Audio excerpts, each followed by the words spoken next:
Ibotta doesn't build earnings evenly day to day because most of your cashback depends on whether your shopping trips match active offers during that specific month, not just how often you open the app. By the end of this, you'll know what a realistic first 30 days on Ibotta looks like, what actually determines your total earnings, and why two users can get completely different results in the same time period. Start with what the first month actually feels like. The first few days are usually setup and learning. You create your account, browse offers, and figure out which products you normally buy already have cashback available. This stage usually determines how efficient your future shopping trips will be. Then comes the first real pattern change. Once you start using the app during normal grocery trips, your results depend on how often your purchases match activated offers.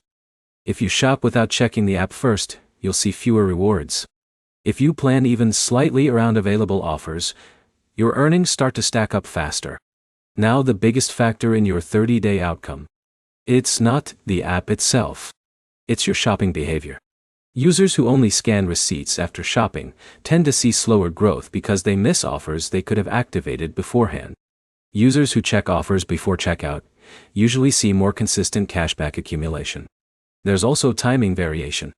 Some weeks you'll find multiple offers that match your usual groceries, and those weeks feel strong in terms of rewards.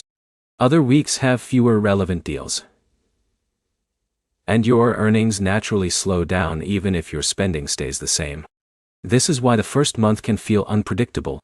Now, what most people don't realize: Ibotta is not designed like a fixed reward system. It's closer to a rotating deal platform. Your results depend on how well your normal shopping habits overlap with what's currently promoted inside the app. So after 30 days, you usually fall into one of two patterns. Either you use it passively, scanning receipts occasionally, and earning small, inconsistent cashback. Or you adjust slightly around available offers and build a more noticeable monthly return from regular shopping. Neither outcome is wrong.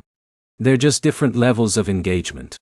Summary: Ibotta earnings in the first 30 days depend on offer matching, not time or usage alone.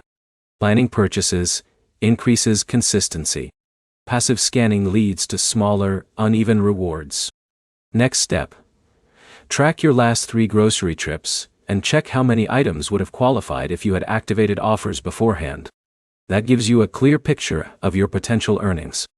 Like and subscribe for more realistic breakdowns of cashback apps without hype or confusion.